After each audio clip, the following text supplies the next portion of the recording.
After defeating Democratic Republic of the Congo, Algeria's post-match behavior was widely perceived as mockery, shifting the moment from sport to disrespect. Celebrations crossed into provocation, reigniting long-standing tensions many Africans recognize but rarely confront openly. That posture didn't stand for long. When Algeria later faced Nigeria, the balance flipped, and the response was firm, disciplined, and humbling. Nigeria didn't answer mockery with noise, but with authority and composure. In the aftermath, uncomfortable conversations resurfaced about attitudes some Algeria figures have shown toward Black African opponents. What began as celebration ended as exposure of arrogance, of racism, and of a line Africa is no longer willing to let be crossed. When Africa's martyr was mocked and racism exposed the line. What happens when racism meets Africa's memory? One team mocked Africa's martyr, Patrice Lumumba, and discovered Africa still draws lines. This story is not about one match. It's not even about one country. It's about identity, belonging, and the silent tension many Africans avoid discussing. Who really sees themselves as African, and who doesn't? When racism enters the game, history always responds.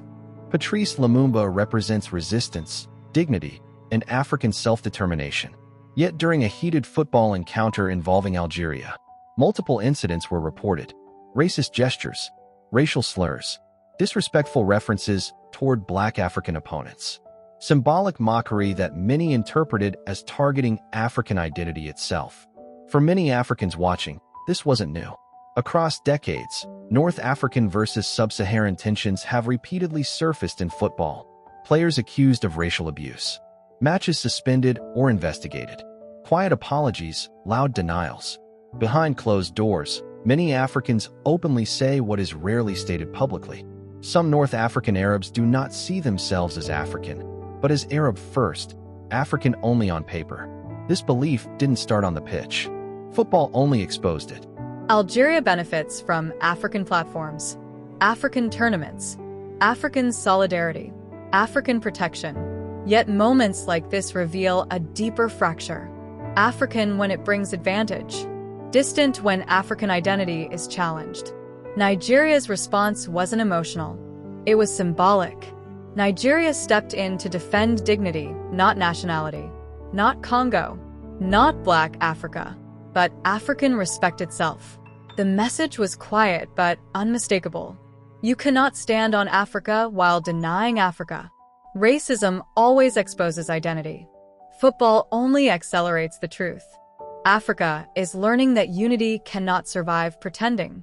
It survives only when lines are drawn and respected. Can Africa truly unite if some still deny being African? Or is this conversation long overdue?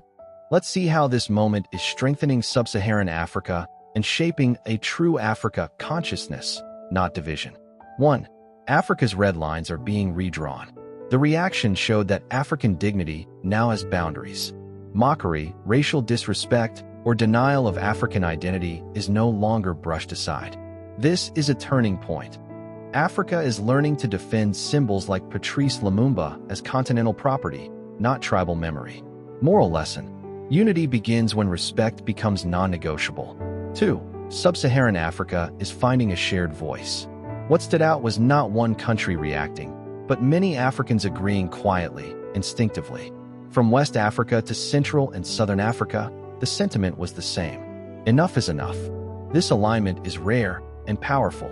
Moral lesson: true Africa emerges when different nations respond with one moral compass. 3. Identity is no longer a private conversation. For decades, Africans whispered about identity tensions behind closed doors. This moment forced the conversation into the open, calmly but firmly. Sub-Saharan Africa is no longer apologizing for asserting Black African identity, shared historical pain, shared liberation heroes. Moral lesson: a united Africa cannot be built on silence or denial. 4. Power doesn't always look like force. Nigeria's stance showed a new African strategy. No chaos, no insults, no violence, just symbolic pressure, withdrawal of support, and moral clarity. This is maturity, not weakness. Moral lesson: Africa is learning influence, not just reaction. 5.